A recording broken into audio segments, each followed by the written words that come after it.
Hey everybody, Joe from Joe's Computer Museum, and we got, what's your name? Oh yeah, it's John from John's Arcade. No, it's Ron from Ron's Computer Videos. That guy. Oh That's man, me. I've heard about that guy. I don't know about him.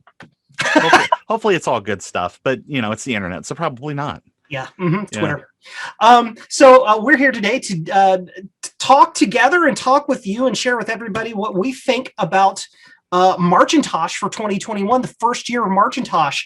We just wanted to dig in, do a recap, go over everything, and see where we are and see where we can be in the future for MARCHintosh next year. So, where do you want to start, Ron? It's like with anything. It's like, how do you eat an elephant? One bite at a time. I say that we start, and maybe let's talk like a recap of kind of how this year went, like maybe what some of our successes were. Absolutely. Well, looking at all of the basically the number of videos that are on the hashtag on YouTube, 164 videos tag MARCHintosh, over 77 channels. We have a huge swath of content out there from a diverse set of contributors. Young kids, old people. Is that? Older people? I have gray hair. I feel like an old person at this point. So, But across the whole, folks who have well-established channels, folks who have five subscribers across the board, everybody just putting it out there and showing, hey, so the Mac is awesome and we love it, so come join us, won't you? Yes. I really did like that. There's also a lot of traction I saw on both Twitter and Instagram. Retro Viator, I'm not sure how he says his name exactly, has been doing a lot of stuff over on Twitter and stuff. Chimes.wave is one of the folks, Nash, I think is his name, over on Instagram, posting a lot of stuff. So I think it's really been a big success. If we were comparing it to some of the, not to compare it so much to some of these other events, but when you're looking at December, it got 229 videos for its first year, a little bit more than MARCHintosh, but on par. DOS is kind of a little bit bigger of a platform there. But if you look at Septandy, they've had 2 years and we're beating them in the first year. So I think the retro computer love is there, especially for the Macs this year. I think all the Septandy people are lined up outside the new Radio Shacks. They're waiting to get in. They need a new power supply for their Coco 2. They know it's going to be there. Maybe pick up a new satellite dish. Who knows? Yeah, it's Radio Shack. They need to get their Sprint PCS updated. That's exactly right. No, all the love to the Tandy people. Really love you. But we're not really trying to compare to say we're better than these other things. We're just trying to use that as a benchmark to say, how well did we do? Did we at least achieve some sort of goal here? And I think for the first year, I think we hit the mark. We could have done some things better, I think. I think our outreach could have been a little bit better. We did try to reach out to several of the larger channels to really hopefully get a lot of hype, get a lot of push out there. But we kind of came up with this idea in what was it, late January, where it just was like, we should do this thing. Yeah, I think we kind of first started talking about it in late January, just as something that, based off the success of December, that it would be like the ideal time to kind of open this up to retro Mac computing. Sure. And I think initially in the talks, it was like, are we going to have enough time to put this together? Are we going to get enough people kind of engaged by the beginning of March? And I was like, do we want to do it in May? May is the other M month, but I think May you were, May. Yeah, it didn't fit. But I think you were right. Like, let's just launch into it and let's see what happens, because there's a lot of people still working from home. There's a lot of people that are looking for that creative outlet in our community. And this was a great way to kind of, connect people that love this topic with an audience with a nice tent to bring everything under. Absolutely. And if we had more time, I think if we could have gotten the word out a little bit earlier about it, we probably would have had more traction from a larger swath of people, and it would have been an even bigger success. But the upside is because we had such a good launch this year, I think next year is going to be even better, even bigger. Nothing but up from here. So I think because there were a lot of people, like if you remember back to the like the planning meeting that we had kind of in mid-February, Right. that there were a lot of people that showed up for that were like, oh great, that's no problem, we'll spread the word and we'll try to get like more things out there. And there were people that contacted us afterward that were like, oh my gosh, I wish that we would have known that this was going on, because we would have loved to sit in on this planning. Sure. So next year, that's speaking of things we could do better, we'll definitely have to make More sure people. that that there's more. a bigger announcement about when the planning meeting is, so that way that people that maybe didn't get in on it last year will have a seat at the table. I like that. I like that a lot. Yeah. One of the things that I don't want to say disappointed me exactly, but it followed the typical nerd demographic. Is the majority of folks that participated were men. I would like to see more ladies. I would like to see more people of color. I would like to see more Asian folks participating in this stuff. It's not just a stupid Midwestern white onlys club. Everybody's invited. We have the MARCHintosh librarian. She's great, but we need more of that. We need more of that representation from across the spectrum, not just a stupid overgrown boys playing with old our old toys from the 80s. Yeah. But I'm not sure that's very true, because that was one of the things in the early days where it's trying to because I know that with some of these other events, if you're not part of that like central planning, that it was sort of like, oh, you're just riding coattails. But with MARCHintosh, it was like from the get-go, it's like no gatekeeping, everybody needs to participate, and here's like guides on how to do that. Because with December, it's like a lot of people were just making their own graphic because they there wasn't like a centralized repository for things. But and I don't know how exactly how we're going to tackle that next year, but I would love to be able to broaden that outreach even more, just to make everybody feel completely welcome in doing MARCHintosh. There's the only restriction. I think the only real restriction is don't be lewd and nasty, and we're fine. Do whatever you want. We had people looking at the content that's out there now. We've got people doing Mac stuff on Amigas. Okay. Yeah, as long as it's retro, as long as it's 68K PowerPC type stuff, yeah, that's fine. So yeah, I like that. Do you have any other thoughts on what we could do better next year? Well, again, it's just about like spreading the word, and again, it's the first year, and this is the perfect year to kind of test things and try to make the 10 as big as possible. And then the thing, not that we're bad at this, but the thing that we have to make sure that we do is that that we're receptive for criticism and receptive of what people kind of thought that could have been done better as well, because feedback is absolutely a gift. If somebody takes time out of their day to tell you that you're doing a really bad job, sometimes the delivery isn't great, but if they cared enough to come and tell you that, then you should maybe go like, oh, okay, well, how could I constructively change this to be something that'll make me better at whatever I do? So we do have to keep in mind it is the internet. Some people like to complain just to complain, but that's not to say that we're not here to take on that constructive criticism and make it better. Obviously, absolutely. Well, what we're trying to say is, please don't make this an opportunity to troll us. Thank you. No, anyway, and people have been really, really kind, and people have not been trolling McTrollerton about like any of the. Our email addresses are out there, and I'm not getting any spam, so we must be doing an okay job. Yeah. So, yeah, that's good.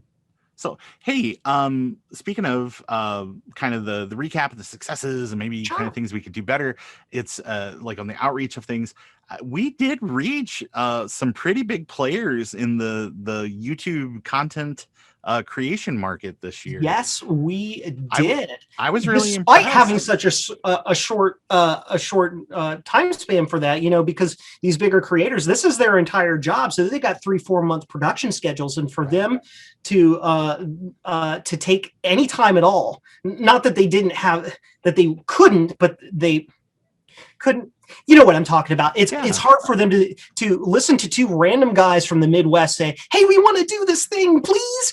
And for them to be like, yeah, I'll carve out some time for you guys and help the community out and shoehorn something into their schedule to make that happen is is amazing. You know, it just goes to show how cool the creators community is, really. Absolutely. You know, we got Colin from This Does Not Compute did that awesome video. Yeah, I really enjoyed that. Tearing down that Mac. Crazy Ken, of course. I mean, he's crazy. He made a point to stop making the scam videos for a month, a week, a month, a day, to drop that it's wonderful big biz for his channel, man. I know. mean, he can spend, and honestly, that's kind of the thing for a lot of these content creators, because you're right, they've got like a 3-month production schedule on something like an LGR video or a 8-bit guy video.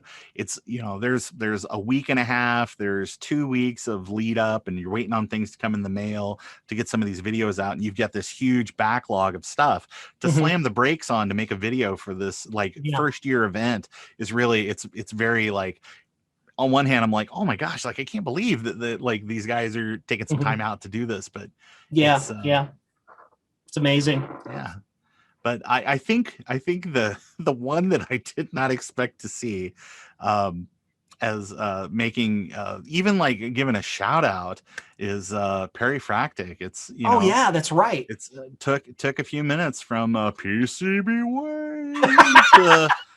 to make it. It's tagged in his like 100,000 subscriber video. I was like, wow, that's really great. That's awesome. That's awesome. Some traction. Thank you, sir. We got Retro Man Cave. Didn't they drop something as well? Yeah, they actually dropped Man Cave from their name. Oh, I said the wrong words. RMC. Oh my gosh. I apologize. Right. I'm gonna, on my version of this, I'm gonna bleep it out.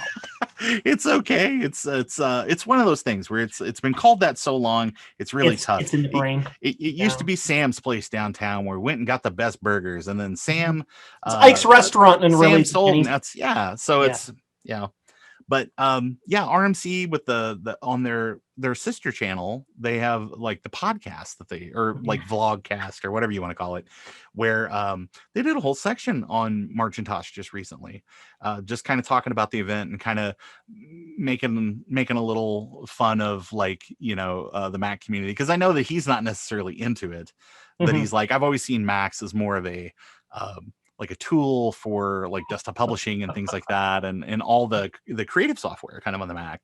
And I know a lot of us are kind of like, oh, games, like all those early like exclusive Mac games. But it was really cool to kind of see a shout out there. Absolutely. Do we have any other big mentions? I would say probably Geek with Social Skills. That's right. He's putting up some good numbers. And I think he did an unboxing video of an Apple IIe card. And I kind of had the same plan, that I was going to do some Apple IIe stuff, or Apple IIe card stuff during the event. And he put one out there. I think it's got like 4,000 views or something like that. Some of these videos have blown up. That's great. I saw the video with the blue scuzzy. How many views? That's something like 14,000. I don't know how. I am not that interesting. I'm really not. It's like what David Murray said, because I went to Computer Reset a couple of months ago, and after that, and this is before the flooding at his house and stuff, and before all the Texas weather and all the crazy stuff that's happened. Right, I remember that now. We went and very kindly showed us his new studio.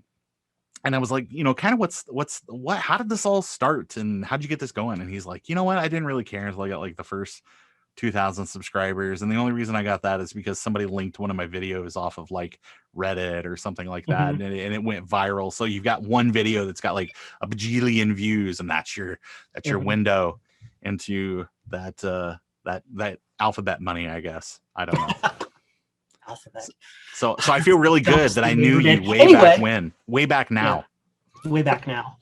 Yeah, he well, not to get off tangent too far, he also had the benefit of having gotten it in a little bit earlier in the YouTube scene, especially with the retro computing stuff. Now it's everybody's doing it because it's awesome. But he was one of the first, really. Yeah. So I think that's cool.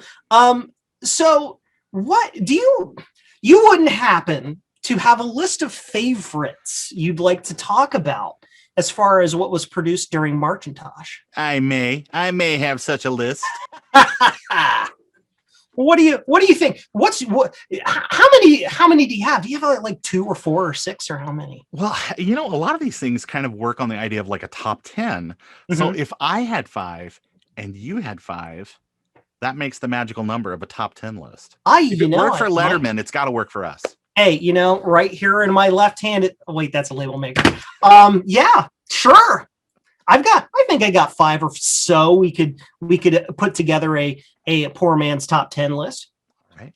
Do you want to? How do you want to do this? Do you want to do your 5 and then I'll do my 5? That sounds fair. Yeah, or we can alternate. That's fine too. Let's alternate. Let's do that. I'll go first because I'm an egotistical jerk. Okay. We're gonna Rochambeau for it. Yeah.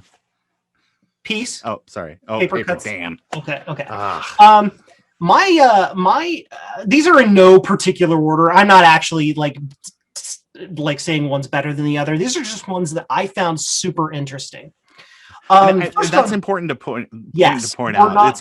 I love all my children equally. I love all my MARCHintosh babies equally, but absolutely. It's just there's some things that maybe specifically speak to your brand of fandom. My fancy, right?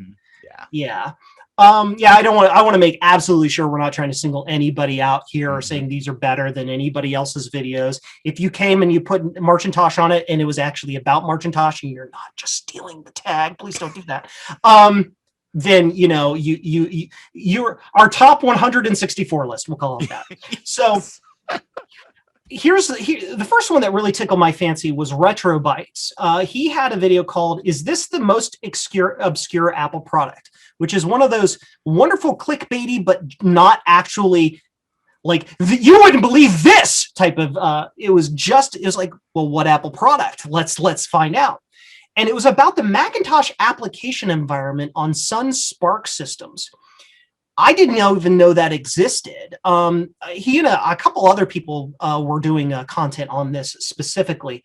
And what I really liked about the video was his sense of humor. He has excellent production value, and he has a gloriously, deliciously thick accent.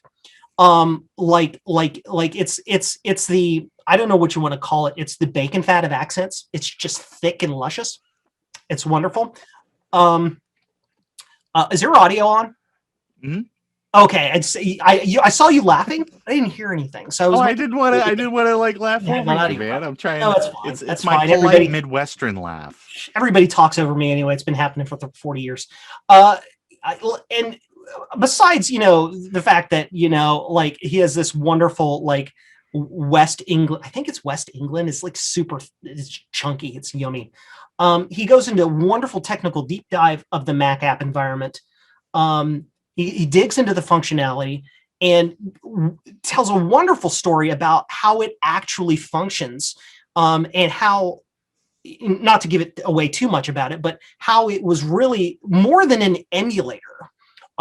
It was more like a pre-compiler type of thing, and it was way ahead of its time, like a lot of Mac products. And of course, it was a delicious failure, because it had such a small market. But it did have a market, and it did do okay in the market that it was aimed for. So I really liked his approach to that topic. He really knocked it out of the park. Something I didn't know about. It's kind of neat that like all the stuff that Apple was trying to do to kind of increase their base, like in the 90s, where it's it's like, hey, well, I like the whole thing with them trying to replace the operating system with something from Novell and stuff. It was just what can we do to save this kind of thing? So Agilent, that whole thing, and so we're gonna throw a bunch of darts at the wall and just see what we can hit. So but I would say like my number 5, or like okay, I'll go from 1, you go from 5, and we'll meet in the middle. Oh, okay, there you go. So my number 5 would be Easy Wi-Fi for Vintage Macs with the Old Net Serial Wi-Fi Modem by Action Retro. And I thought this video was really, really great. It's basically a modern Wi-Fi modem that there's a number of those products and stuff on the market, and there's a million reviews of those products. There aren't many reviews of those products on Mac, and there's even fewer that go in and show the like mud communities like multi-user dungeons and some of these the early days of like multiplayer games online. And he did a really great job of going through and kind of showing the device, getting things going, showing it on a couple of different Macs and or PowerBooks specifically, and then going out and showing some of these resources and linking you to those online, so that way if you want to try those things, that you could. Absolutely. And I thought that it was really neat, and it kind of speaks to me too, because I'm an old BBS nerd, and it even like replicating all of the like AT commands and things like that that might seem like kind of like oh my gosh, I had to know all this stuff to just dial the dang modem. That's how it was back in the day. Yep. And it was very, very nostalgic to kind of watch that. So I made that one my number 5. Yeah, I like that. I like that concept too, because you can throw Wi-Fi solutions, fake Ethernet connections and all that stuff, but to be able to emulate the original solution, but remove the phone line, because who the heck has lines anymore? Yeah. But to remove the phone line from the equation, but still be able to get that original retro feel with modern technology, I think is a wonderful interconnect there. And I think he did a good job of touching on that, especially with the examples, Mud being the great example of, well, why would I want one of these? I can just, it'd be like, well, to get on a multi-user dungeon. Why wouldn't you? If you never had these experiences, it's fun to maybe just check them out. It may not be your thing, or it might be this gateway into this retro computing thing you never considered. Sure, absolutely. Well, my next video was by This Does Not Compute, called Restoring a Mac. I almost said MARCHintosh. I've been every time I know since March 1st. Every time I go to type Macintosh, there is an R in it. You got to unlearn. MARChintosh. You must unlearn. Yeah, it's nuts. Anyway, I'm saying it the wrong now. Anyway, restoring a Macintosh PowerBook 145B. Now, what tickled my fancy on this was Colin's excellent professionalism in attacking the subject.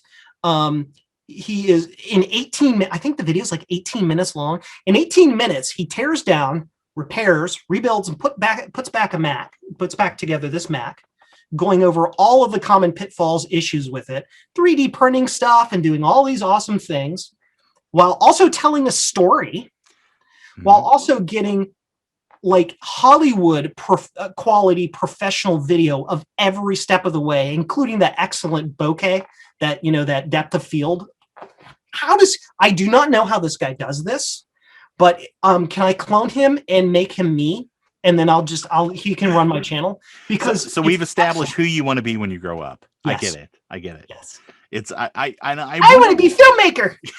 I was pretty sure that is Colin's day job, is that he has to work in broadcast, or he has to work in the film industry or something like that, to kind of have a lot of those skills. And he's got a voice for it too. He's just he hits literally every little point. And I hate to say it, it wasn't so much for the content itself. I mean, okay, it's restoring a PowerBook. There are plenty of restore videos. It's his direct approach to the subject and his ability to show you every tiny detail perfectly, as concise as possible, without rambling on or getting a bad shot or having things out of focus or whatever. He just nailed it. I don't want to know how long it took him to produce it or how many takes.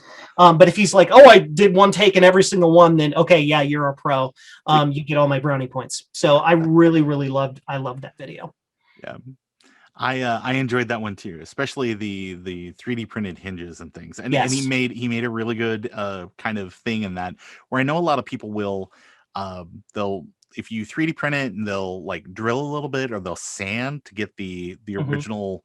I'm at a loss for words of what the part is, but it's basically the brass fitting that the screw feeds into.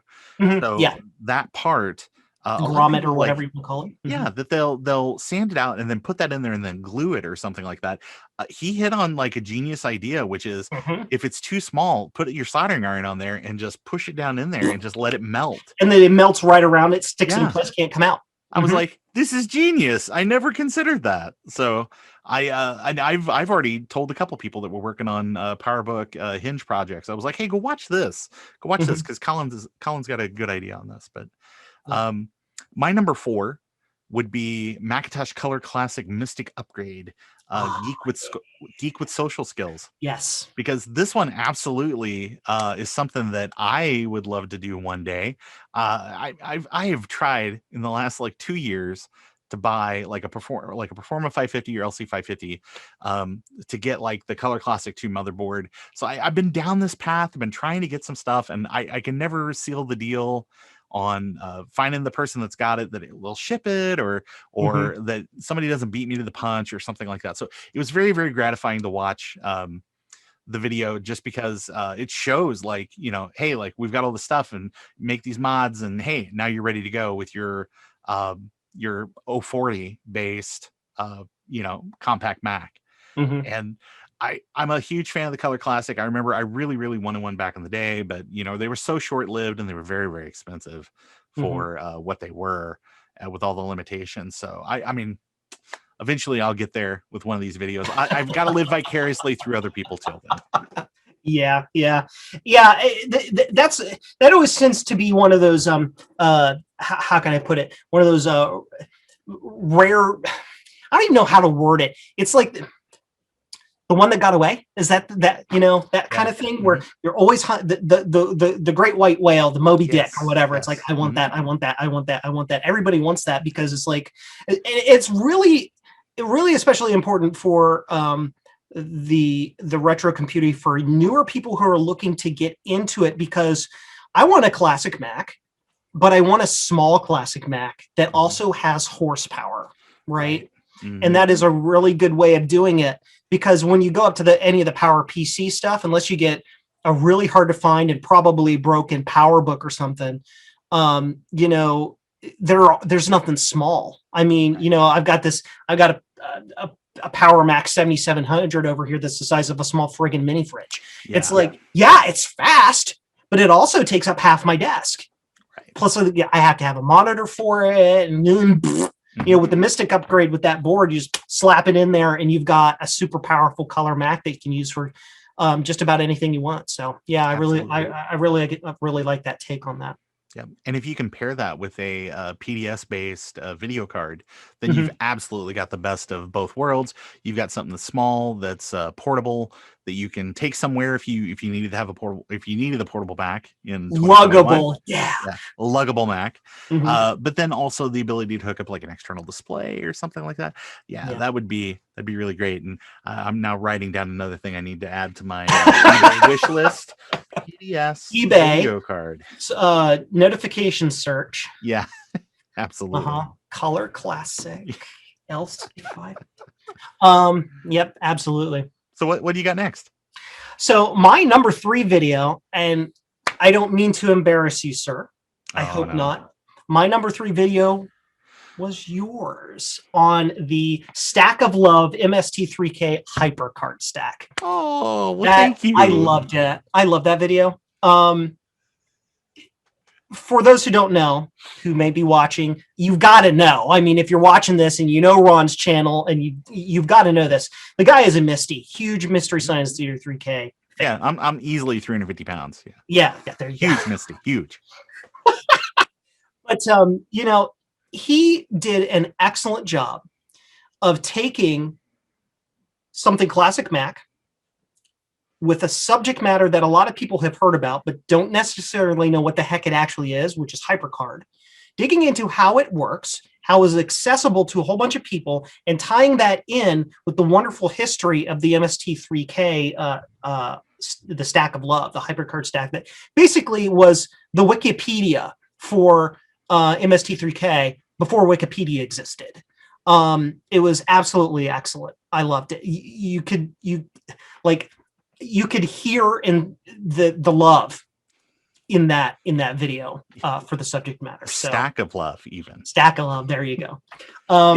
We have stacks and stacks. I don't know. I was trying to fake an MST3K thing there. It's all right.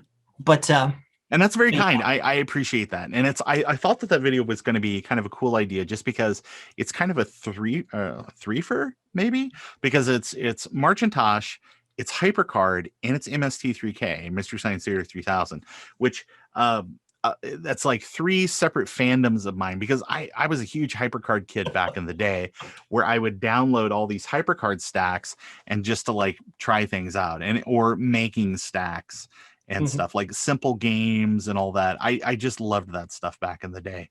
And I was very, very lucky a couple of years ago that the lady who made the stack of love, which really kind of incorporates a lot of things that would have been available on paid services, kind of like pre-popular internet. So like things from AOL groups and CompuServe and all that type of stuff, kind of boiling that down into something that people could just very easily and freely access. I was able to do an interview with the lady who made the stack way back in the day, and my co-host on the interview is Disney animator Amy Goff, who actually works on all kinds of Disney projects, and her most recent thing that she's been working on is Disenchanted on Netflix. So if you're a Simpsons Futurama person who has followed them over to the medieval stuff now, yeah, she works on that show. Super duper lady. And Lynn Seprell, who wrote the Stack of Love, she was kind of nervous to talk to us at first, because she was like, are you like lawyers with best brains? I guess she's always kind of worried that people were going to like come back, that there'd be some kind of comeuppance over this. And I'm like, no, this is an amazing thing. Stop. Yeah, I don't see that happen anyway. They're too nice. Yeah. So yeah, but that's very, very kind. Thank you, sir. I appreciate it. And I feel like a total jerk because I didn't want to put you on the spot and name one of your videos. You called out Blue Scuzzy earlier. It's fine. Fair enough. So one final question on this video. Can we now call it the Biff McLarge Huge Stack of Love? Sure. It's that comes a little bit later, because that's more of a sci-fi era thing. But yeah, absolutely. The Stack of Love kind of ends like kind of mid season 6, which would have been like on the Comedy Central days. And then they did one more season of season 7, only ran for 6 episodes, just because the network was kind of figuring out what it was at the time. Because right about the time Mystery Science Theater ends is right about the time the Daily Show starts. That's how long it ran on Comedy Central. That it butted up against, and not the Jon Stewart one, but the Craig Kilborn version of the Daily Show, which is a very different show than the all the stuff that came after. But yeah, so my favorite. And then I was just going to say last thing on MST3K, since I wanted to share this, share a little Misty love with you. My favorite MST3K episode is, I do not remember off the top of my head the movie they were parodying. That's a long movie title. Yeah. Can I get a badumts in the background? There you go. It was the one with oh gosh, I don't remember. Joel, I think, stands up and like grabs the guy's cheeks. Oh really? That one. So I don't remember which one it was, what movie it was. I don't remember right off the top of my head. Was the name of it. What was it? It was a really bad. It was a really good Japanese movie with a really bad English dub. That's all I remember. Oh, okay. Well, they did a number of those, but so that would be probably before like season 4 or something like that, because they finally made kind of a rule where like they basically said no fart jokes, and like we don't interact with the screen. So that, because they had some things. That's the best part. I know. And then that's immediately something that they dialed back when they went to Netflix a couple of years ago, where they were like, we'll sneak in a few fart jokes, and there's a big part of it where the characters kind of fly out and do things on the screen to cover up nudity and things like that, because largely the movies were uncut in the Netflix era. So but yeah, no. Anyway, off tangent. Anyway, yeah, I was like 10 minutes about that one thing. Thanks, man. Sure. Thanks for the plug. So you're welcome. I would say my number 3 video is the fastest Mac Plus ever by Dr. Dave's Diversions. Yeah, I like that one. That is a like out the door, like March 1st MARCHintosh video. And it hits 2 great topics that I like, because he doesn't really give any away up front. You've had a month to watch it, so I think we can do spoilers here maybe. But it's the world's fastest Mac Plus is an Amiga. The immediate throwdown too. He's like, oh, by the way, my Amiga's better than your Mac, but it's from MARCHintosh, so it's all good. But I think it qualifies as a Mac because it doesn't use the Mac ROMs. So so it's yeah. Well, and there's a lot of those solutions that actually did require, or they would do it through software, but I think like all the people like with outbound notebooks and things like that, that they do have an adapter where it plugs into the floppy connection, that there's 2 little dip sockets in there where you put your ROMs in there from your real Mac. So if the Apple lawyers ever came in knocking, you could say, listen, 100% licensed ROMs, you know, the rest of this, you know, I bought a copy of System 6 or I bought a copy of System 7 or whatever, and so I'm 100% legal. But I really enjoyed that video just because I really appreciated that we got a lot of early support from people like Dave, and that that it covered Amiga stuff too, which I'm not an Amiga person, and I had friends that had Amiga stuff growing up, and when I went through college, we had like an Amiga 4000 with a video toaster, and we had like an Amiga 500 that we would sit there and do like CG stuff with. So like if you did any kind of radio TV stuff like in your education, you probably encountered those machines in those type of environments. But I love it that there was this whole world of fun, cool things where you could have the best of both on your Amiga and then still do all this Mac stuff. Absolutely. He did another video later where he hacked a Mac mouse to connect to the Amiga. Yeah. It's like I don't have a Mac, but let's do it. Yeah. But no, I love that stuff. I mean, that's great. Yeah. So what's your, are we up to number 2? What's your number 2? You mean my number 4? Remember, we're doing it that way. Oh, sorry. Yeah. Oh, yeah. Oh, yeah. Your elevator's my number going 4. Down, mine's going up. Got it. My 4, mine is 2. Mine can't talk too late in the night. My number 4 is Shadow Koishi, and Shadow is upside down in his name, so I can't really like say it, but Shadow Koishi's Will It Boot PC MCIA compact flash adapter on a Macintosh power. Awesome little video. This is kind of my outside of the box entry. I'm always looking for something that is attacking something from that wonderful angle that nobody thinks about before. And so what he's done, I think it's he here, I'm not sure, I'm going to say that. What he's done is that he was reading on a forum that this should be able to be done by using a PCMCIA adapter with a compact flash with the OS put on it in the sidecar to be able to boot from it as if it's a hard drive. But he couldn't find any information that with proof that it had been done. So I'm like, okay, I'll do it. And he's just like, screw the rules. The rules don't matter. I have this. I put together, I do video of it. I prove it. And he went so far as to say, no tricks. Here's the hard drive. It's not in the machine. He boots it up and he shows that the icon for the Mac is a little compact flash icon. So he just does the whole thing, like a little short 15-minute thing, does it and be like, well, there you go. Like it or not, it's doable. I love that. I love that approach when somebody just decides to do the good old-fashioned scientific method. Ask a question, propose a solution, test it, and if it works, there it is. And he did it. I really enjoyed that too. And I think that video only just came up like in the last couple of days. Yeah. So it probably took a little bit of like, gotta wait for some things to come in the mail. That's been my MARCHintosh too. So yeah. But no, I really enjoyed that one as well. Yep. And do you have a number 1, sir? Actually, I'm still on 2. See, haha. Oh, that's right. I'm ahead of you. I started. Go ahead. We're caught between floors now. My number 2 is Top 10 Compact Mac Games. Best 68K Mac Games for the Mac Plus, SE, and Classic by Insanely Gruz. Yeah, Mr. Gruz. And if you're not on his channel, he actually recently just split his channel into 2. He has like his original channel, it's called Gruz, and he's got Insanely Gruz, which kind of focuses on retro computing. The other channel is all like, here's some cool, like, or really, really strange Game Genie codes and stuff like that for, so I think he kind of realized that it's like, you know, that's got an audience and this other stuff's got an audience. So he started this other channel, and it's a great video because if you have one of those older Macs and you're like, I bought the machine, I recapped it, I bought a SD to SCSI, and now I don't know what to do, then you can watch this video and it's going to tell you like a whole, like a list of top 10 lists. Weird concept. Of all these classic black and white games that you can play on those machines. And he goes through like some of the big ones, like, everybody's got to get Prince of Persia, and everybody's got to get Shuffle Puck, and everybody's got to get, some of these other games.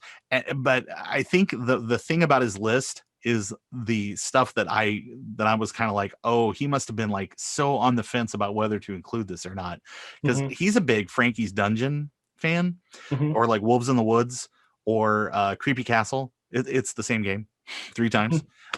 So that he didn't include that, but it's got great stuff like Glider and all that. So if you like those old black and white Mac games, and you're like, maybe I haven't played everything, check that video out, because it's got some great suggestions.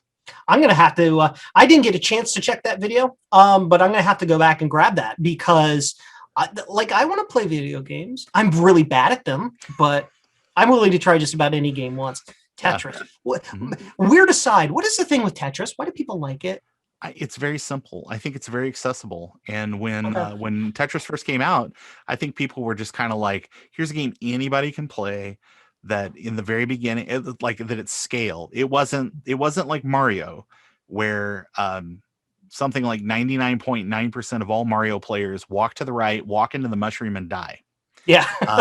It's with Tetris, you immediately kind of get the idea that it's like, oh, I gotta stack these things and make these things kind of fit together. And you may not have like got a Tetris every time where you get like all 4 rows, but you at least kind of got the idea of like, I gotta stack these boxes. Got it. Okay, cool. No, weird aside, because I'm one of those people who loves to watch video games, but I'm like absolutely horrible at video games. I thought about doing a Let's Play channel before I decided to do my computer museum stuff, but decided very quickly not to because of that. And I'm also not funny enough to make my failures into something you people can laugh at. Anyway, moving on. So yeah, but anyway, no, I'm going to have to check that video out. There was don't let me forget something. I want to bring up something later regarding video games. We'll come back to that. All right. Put a pin in it. I have my number 5, my last video. Ooh, okay. Yeah. Now, I'm cheating here, if that's okay. My number 5 is not one video. It's this guy's entire channel. He goes by the name of Amateur Vintage Electronics, or AVE, but don't get him confused with the other Ave, because you might find yourself being sworn at. But the other Ave is actually very interesting too. But no, Amateur Vintage Electronics. I chose him not for the one video, but for the entire channel, because he started his channel just before MARCHintosh, like a month before, like the middle of, not even the month before, it's like the middle of February. But when MARCHintosh came around, he just leaned into it. And he's done nothing but focus on the Mac stuff that entire month. He's produced something like 8 or 9 videos back to back to back, like on it. Great prolific amounts of content. And you can see that from the beginning to now, the excellent improvement in quality of those videos. You can see the care and the love and attention that is going into what he's doing. So it's not, it's not for any one thing that he did, but it's for the entire progress. And hopefully that MARCHintosh thing has given him some sort of something to aspire to become, to latch onto and become better with, has been excellent. And the only thing I can say there to that is, did a great job and keep it up. And if he's got something like 30 some subscribers, if you guys are watching to this, go subscribe to this guy's channel and watch his stuff and make him a superstar, because he is doing an excellent job and I want to see him succeed. Yeah, I really enjoyed his one of his later, or I don't know if it's the latest video, but it's one of the newer ones that kind of finishes up the project where he paints that Mac Plus. Oh yeah, where it's got the Apple rainbow logo on it, and I thought that was really great. And I need the inspiration. Nails that paint job too. It's perfect. It's like automotive perfect. It's excellent. Yeah, it's got real tight lines on it. The I need to do something like that with. I've got a SE that used to be like a photographer's model.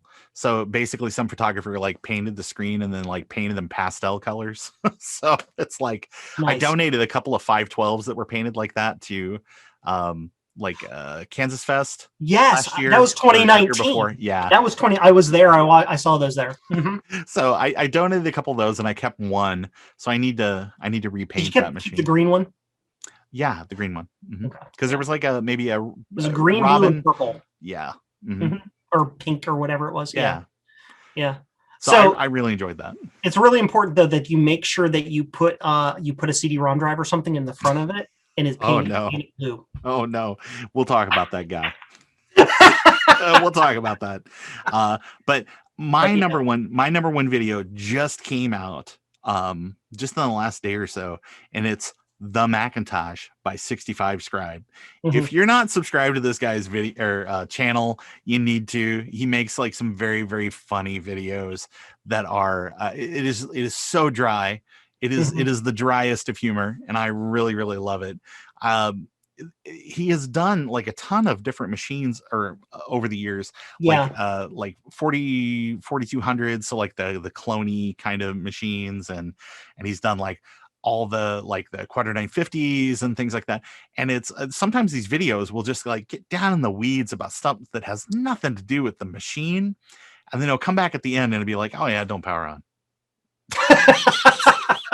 It's like, what? So he's sort of like, if this makes sense, he is the Macintosh community's This Old Tony. Got it. So if you've ever seen like a This Old Tony video, that style of humor, that is excellent. He's got it. And he'll stick videos in there of like him growing up, where like him and his sister playing like Mac games and stuff like that, and or that they've it just feels so personal that he's just inviting you into like his hobby. So I really, really enjoy his videos. I want to be 65 Scribe when I grow up. When my channel gets professional, I would love to make content as good as his. And he doesn't make stuff very often. I think his last video was like 9 or 10 months ago. So he's got one every like 1 or 2 a year, it looks like. So it's when it comes out, man, it's like when you were a kid and that CBS special logo started spinning. It's like, yes, you know, you knew that like a Peanut special was going to come on. The Wizard of Oz is on. Yeah, it's the one year that Wizard of Oz is on, and you had better not have to go to the bathroom, or you better not be at grandma's, and your parents are like, well, it's getting late, we probably ought to go home. And you're like just your hands are just like clutched into the back seat of the Country Squire, just like yelling at your parents to drive faster so you can get across town so you don't miss the one night a year absolutely that the Wizard of Oz is on. Yes Or Mary Poppins. What, or Mary Poppins? Poppins. So I think that those 10 people are or those 10 videos do a really good job of exemplifying the cross section of what was out there. Do you have anybody who was kind of on the edge, or somebody you were thinking for your list but got knocked out, or somebody you just want to kind of mention? Do I have any honorable mentions? I may have a few, sir. I in no particular order. I just wanted to some people that absolutely threw themselves into this, like Europa. They made a really great video about comparing web browsers under like System 7.6. So that's super handy, especially if you're somebody who is maybe looking to have like that full experience of like actually trying to browse the web on like classic Macs. And Europa has a website that's actually linked off of Macintosh Garden. So that's there's even a test site that you can kind of go to and see how that goes. Maybe I'll name a couple and then you name a couple. Is that okay? Yeah, okay. Absolutely. Right. Yeah, go ahead. All right. I also wanted to, and some of these were just kind of simple videos that people threw together that that speak to MARCHintosh, and it's like, oh yeah, I used to sit around and do this stuff when I was a kid. The MARCHintosh themed System 6 install. Oh yeah, I saw that. Enzo A Person is the channel, but it's Enzo. He's a friend of Logan's from Crazy Tech Reviews.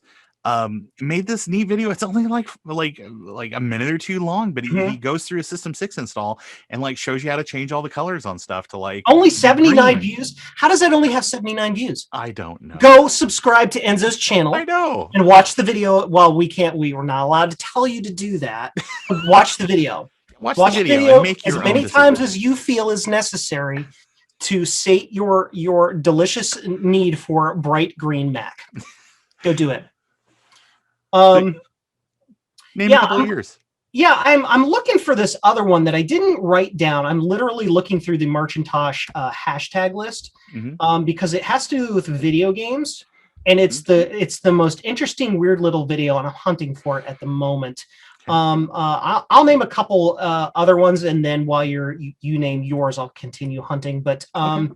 Let's see here. Yeah, so Crazy Ken Computer Clan, always a wonderful trip with that guy, especially when he's he's telling scammers where to put their stuff.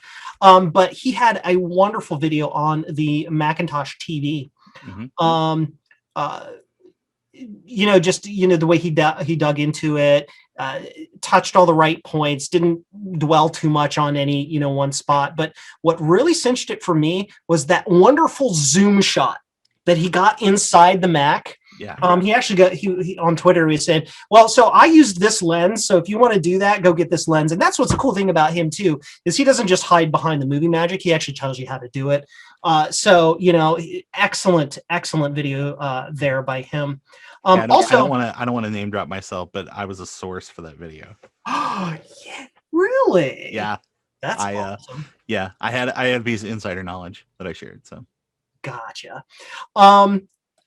What was the other one? Yeah, another thing that this one's a channel. This is basically Steve, aka Mac 84. Basically, as I said before, anything the guy does is just it's sugar to the ears. Is somebody giving you a phone call? Tell them no. I know. I just sent them away. Good. No, I'm kidding. But just anything that he touches is gold. He is a wonderfully nice human being.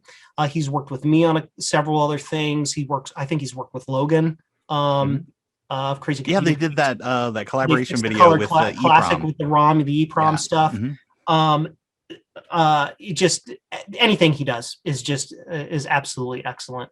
And if you're watching our video, but you haven't, I don't know how you wouldn't have, if you haven't caught his live streams, he likes to do them around 9 or 10 p.m. Late in the week. Go catch those. You can just hang out and just watch him fix computers and these old Macs and stuff, and it's just a wonderful time to just hang out with him, chat, and just experience the process of busted traces and burned capacitors vicariously through him. Yeah. So you watch the 3-hour Branches Creations stream and then with Bruce, then you hop over to him, and then you hop on for the after party. You just see how long you can stay awake. Yeah, not that he puts you to sleep. It's just because it's so late in the night you end up falling asleep. Right. So yeah. So I would say if I could share another one here, sure. Probably another honorable mention would be the Cursed Mac series from Action Retro. Oh yeah. My notes literally say, "Oh Lord, where to start? Tech frustration." And it's absolutely true, because that machine has been on the brink of death forever. Yeah, and then he just keeps bringing it back, and it is the weirdest little SE30. Yeah. I mean, it's got to be one of the most fascinating SE30s that's out there. Here's the funny thing: I almost, was that on eBay or something like that? Somebody posted it somewhere, and it was up for sale, and I was thinking about buying it. But he grabbed it before I did. And I'm glad that he did, because he has done that thing so much justice that I never would have been able to do to that. Just absolutely wonderful job that he has done with every absolute disgusting problem that poor old thing has thrown at him. He does not give up. No. He's gonna keep doing it until it falls over dead or it kills him, one or the other. So, I'm still looking for my next honorable mention. I'm trying to find it. It was about, because I want to give this person the credit it's due and the shout out that they desire. And I'm looking at the MARCHintosh list here, and I swear that they have pulled it from the list because it's not there anymore and I can't find it. But basically, they did a video of for the first time in something like 30 years, getting an old multiplayer game working on classic Macs, and then going out on the internet and playing that game against a whole bunch of random people. Wow. I'm trying. Man, I really wish I could find it so I could call it out. I Here wish it you is. could too, I found it. Rec Center. Only 55 views. Folks, go subscribe to this guy and give him some love. First internet game of Bolo in 2 decades. Basically, it's a little bit like a combination of Rampart, if you remember that game, but not turn-based. It's like Rampart meets Combat from the Atari 64. And it was originally designed to work on just a local talk, Apple Talk network. But he worked with somebody who helped reverse engineer it or something like that, and they created a TCP/IP version of it, so you can just literally play it over the internet over an internet server. And I'm like, yeah, cool. So if you're there's another video game reference for you. If you like video games, you can jump on their server and play that game. So I thought that was really nifty. A way to have that local talk kind of old school game vibe, but you play it on something new and modern. So I thought that was neat. I got 2 more. I'll do them real fast because I know we've got some other stuff we need to wrap up on before the video goes too much longer. I wanted to give a shout out to the Macintosh librarian. She has a video that's not specifically MARCHintosh. It's about the history of MEC and Apple in schools and how Apple kind of incentivized grade schools and stuff to buy Apple II machines. I just love like the character of Mackie. Oh, Mackie! I like her librarian. Mackie character. Is my heart.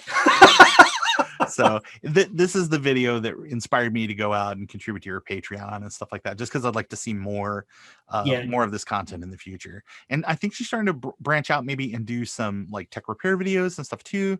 So I'm excited to see where the channel's going. So I'm kind of following it. So honorable mention, not specifically MARCHintosh, but super this really neat new Macintosh thing that's going on because of Mackie. Everybody loves Mackie. And then 8-bit she needs to sell Mackie plushies like yesterday. I was like, that would be really neat, but you know, those darn Apple lawyers. As long as she didn't put the logo on it like Throwboy did. Yeah, there you go. Right, she can do it. Yeah. And then the other one was 8-bit Show and Tell did a video. This is kind of Apple adjacent, maybe in a way, or Macintosh adjacent, because he did a Lisa 2 video. It shows like it is the best Lisa 2 video that I've seen. It's called Apple Lisa 2 Inside and Out. And it basically is just like a teardown of the Lisa and power supply, and talks about like some aftermarket profile emulation devices and things like that. I just thought it was a really neat video. It's like it's about 40 minutes, but it just like sucks you in. So that's definitely a fun one. Well, Lisa 2 is a Mac XL. It technically qualifies. It's fine. Sure. Those big rectangular pixels. Why there you not? Go. No sound. 4x2. Sure. Yeah. Cool. Well, what do you think about MARCHintosh as a whole? What do you think we should do moving forward with MARCHintosh? Well, if it's anything like the Brady Bunch, MARCHintosh 2022 is going to take place in Hawaii, and you got to make sure not to like be alone because you don't want the spiders to get on you. You don't want the lava to get near you. What was it all? I can't remember all the bad stuff that happened to Greg and Bobby because they had the Tiki Idol. But I would love to see MARCHintosh continue, and I really think that based on the traction this year, I think that we'll get hopefully some people that come back next year. We'll broaden the tent as much as we can and try to get even more people contributing. Absolutely. I'd love to see like you said, broaden the tent. I'd love to see some big top stars come in and do some stuff, even if it's just one video to show, hey, yeah, we love our Macs, we love that, and to be able to then use that to inspire some of the other creators who maybe aren't as popular but have a story to tell about the Mac, to come out next year, next March, and really grow this thing to be, what's the Pink Floyd? We can turn this thing into a monster if we all pull together as a team. That's exactly right. Yeah. So and demonetized. No, but I really think that with the extra time that we have available now, we've got a year. We can maybe get some of these other wonderful content creators that we all know and love to come on board and make it an even better thing. Yeah. So who's your big get for next year? Oh, it's got to be David Murray. Obviously, we got to get him. We got to get him to do something. I think I'd love to see Adrian Adrian Black, Adrian's digital basic basement do something. I just don't think either of them really had the time. Is really what it is. I think a lot of those big guys, like we said earlier, their production schedule is so long. Dave Murray now is in the middle of cleaning up after. Oh yeah, I mean he's Texageddon. Yeah. So. Absolutely. Who would you like to see next year? I think the thing that I would love to see is LGR, just because he's sort of the Clint is the progenitor of the December sort of hashtag. So I think it would be neat to see him do a MARCHintosh video. Sure. But honestly, I think my big get are going to be some of the cool people that I already know in the Mac community who, for various technical reasons, maybe weren't able to make as much content as they wanted to. I know that Logan, I've brought him up a couple times with Crazy Tech Videos. He had a drive crash, and so he lost a bunch of his content that he'd been working on for the event. So the big get next year, I'm going to put Logan's name at the top just because I know he had a bunch of really cool ideas, and just through circumstances beyond his control. Did his drive crash in the middle of a live stream too? Yeah. Yeah, he's got a 51-second live stream, poor guy. And it just went, and that was the end of it. Yeah. And he's lost tons of awesome stuff. Yeah, I really do hope to see him next year. I hope he at least has his ideas written down so he can just do them next year. So, yeah. And there's nothing stopping from people from doing things during the year and then like expand on it in MARCHintosh. Sure. So absolutely. There's nothing like you kind of came up with the idea for shorts where it's so you don't have to do a 30-minute video that requires like 2 hours of editing to make a contribution. I mean, it could be absolutely like what I was talking about the System 6 theme. I think the video is like 2 minutes long, and it's just a live stream of like, hey, do this, click this, do that. Hey, you're done. So little things like that. Absolutely. I like that small form of content as well. The Vine ready kind of, or the TikTok ready content, because it's a completely different format that you can get across a different idea, a different scope of something, and it's really accessible. Yeah, I love to see more of that as well next year. Final thoughts. Oh gosh. Well, I had hoped that MARCHintosh would be a big hit, but I didn't set my expectations too high. Because not to self-deprecate, but I'm just this guy, and you and I just came up with this idea out of nowhere. We're not really celebrities or anything like that by any stretch of the imagination. But the fact that we were able to put that out there and had the right contacts with the right people, I'm important. No, that's not what I mean, but just being able to be in the right place at the right time, talk to the right couple of people, get that word out there. Mac Yak promoted it. It was all over all the Facebook stuff. Then we had Ken come out and do a video, paraphrastic with the name drop, so to speak. Allowed it to be a lot more popular than I expected, I suppose. And it's just blown me away what the community has put together, from big names to small names, from people who have never put together a YouTube video before, to folks who are just starting up, to folks who have, millions of views under their belt, all coming together to say, hey, Tandy's cool and DOS is neat, but the Mac is cool too. So let's do something about Macs. So I think that's really awesome, and I'm really looking forward to next year being an even bigger event. I'm really proud of all my kids and everything you did. I hope I brought you up well.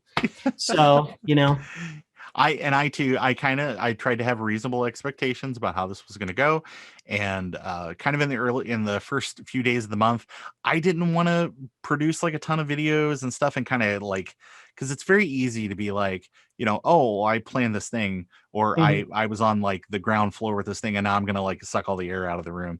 So it took me until later in the month to kind of start like producing content. So I've been doing like a couple a week now, just here at the end for like the big push out the door. But I'm so impressed with the people that just like flew in on day one and had videos, like Dr. Dave's and Logan did some video Europa's video content was out there right at the gate, the gate as well. Mac 84 with stuff, and Branches like being so kind, or I'm sorry, I should Sorry, I should just say his real name. But like all the mentions in the live streams and things like that, it's just been really, really appreciate. Or I just really, really appreciate all the love that the events got from the community. I appreciate your time and expertise. Expertise. Steve put the website up. Yes, And things like that. So. Yeah. Special mention to Steve. Yeah, he's just like, yeah, I'll put together a website, and he had it done the next day. Yeah, it was like, all right, it's Guys, ready. Yeah, start spreading the word. Awesome. Share the links. It's like, all right. And then he did the retro version too.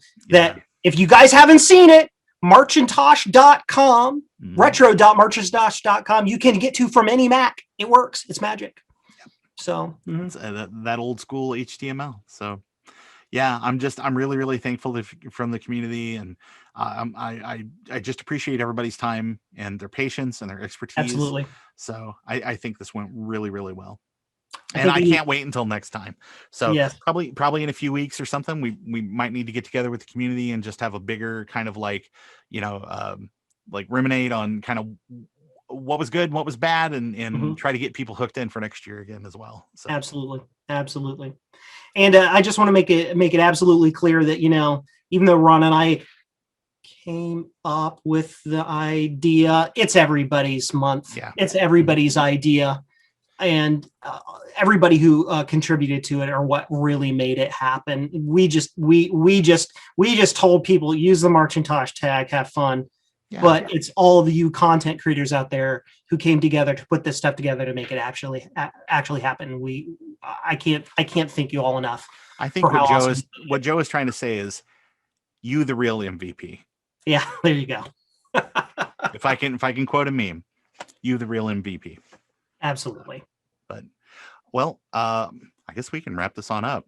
Absolutely. Yeah, everybody was really, really great. Kind of getting together. Joe, thanks for taking time out of your evening to kind of do this wrap-up video for the event. Sure, so no problem. We have a whole day to post it. Yeah. To get it posted. So it's not like I was doing anything the next couple days. No. Yeah, it's not like I'm going to do anything between now and midnight as I edit the video. So. All right. No editing, you just stick it up. I know. Yeah, you put your bumper on the front, your bumper on the back, and that's it. You got it. You got a video. So absolutely. Well, thanks for hanging out with us tonight, everybody. I really hope you enjoyed our MARCHintosh event and our little rumination and reminiscing over this month. We hope that we'll have an excellent and double or triple the size MARCHintosh next year. So keep an eye out on our channel and on all the channels that are on that hashtag on YouTube and everywhere on all of the social medias, because it's coming back, baby. Yep. See you in year 2. See ya.